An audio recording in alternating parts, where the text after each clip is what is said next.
everyone. Good evening. I'm going to tell you a story called Moustache by Margie Palatini. Enjoy!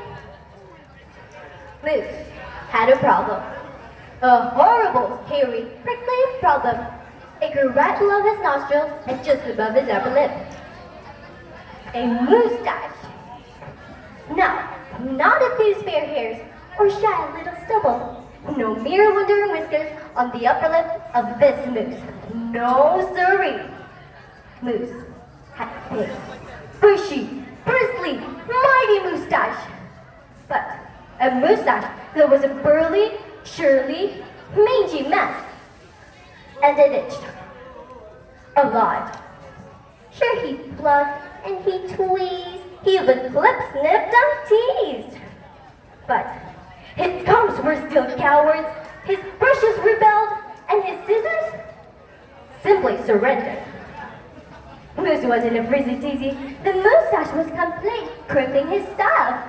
He was a great hoover, but he could barely floss and flip-flop with all that moustache going.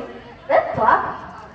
He was a wonderful chef, but he couldn't flambe his souffle with all of those whiskers in his way.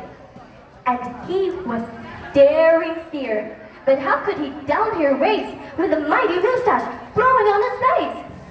Moose had to do something, and soon. But what? After days and days of much serious thought, Moose got an idea. So he crossed some hair here, and he crossed some hair there, and he wrapped all his moustache around his neck. A moose scarf seemed to be an ideal answer for his problem. It was so simple, so easy, so perfectly perfect. But then the moustache got knotted and mangled and horribly tangled. Those hundreds of hairs still prickled and tickled. Worse, Moose could barely take a breath with all that moustache wrapped around his neck. So he untied, unwrapped, unknotted, and gulped in some fresh air. But now what? What? Miserable Boot took up a hunk of hairs and wrestled it. He roped it, he tethered, tied, taped. Aha! A moose tail. Well, that was simple. That was so easy. That was not so perfectly perfect.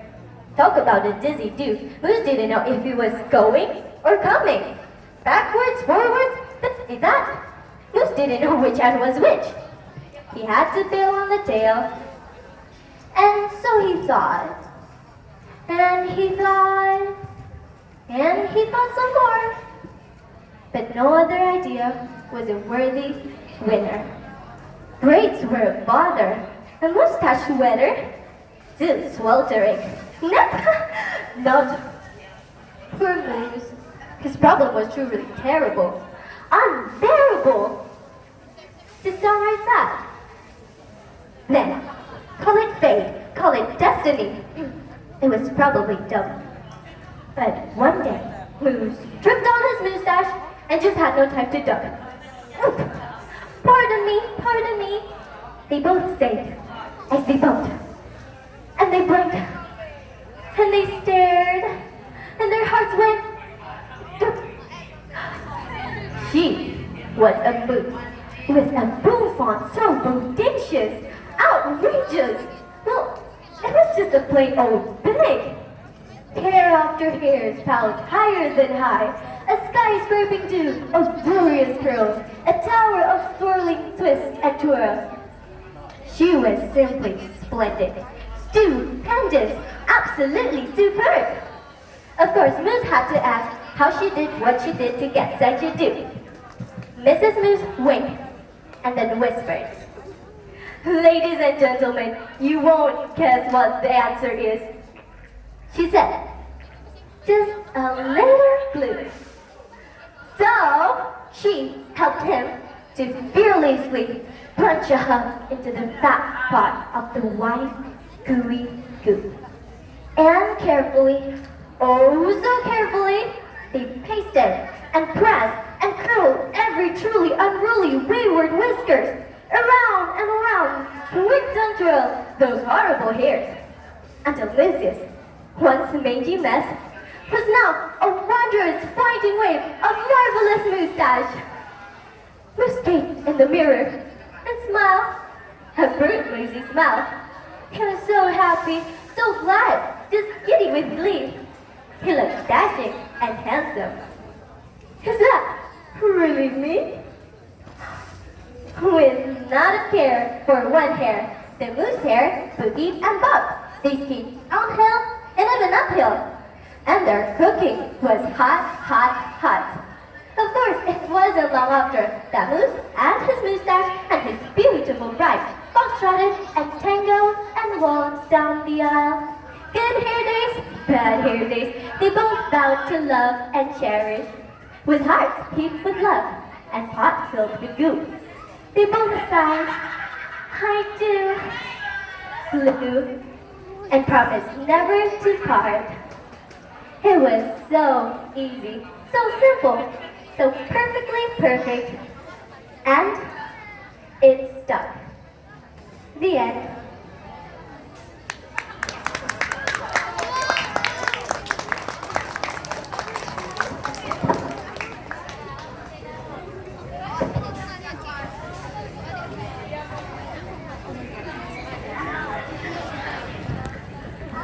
The participants span 6 minutes 24 seconds. I repeat, 6 minutes 24 seconds.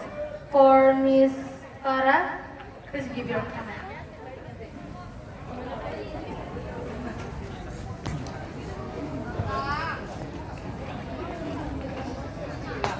Hi, Rahel. Hello. Rahel or Rachel? Rachel. Right. Uh, the first is I love your intonation and pronunciation actually. Thank and, you. Yep, and then I really enjoy your story because I never hear this story before. And then you're so comfortable in this stage and I feel your confidence. Thank you. Thank you. Rachel, I love your accent. Oh, thank you. That's really good. Thank you. Okay, that is all from me. Thank you for watching. Goodbye.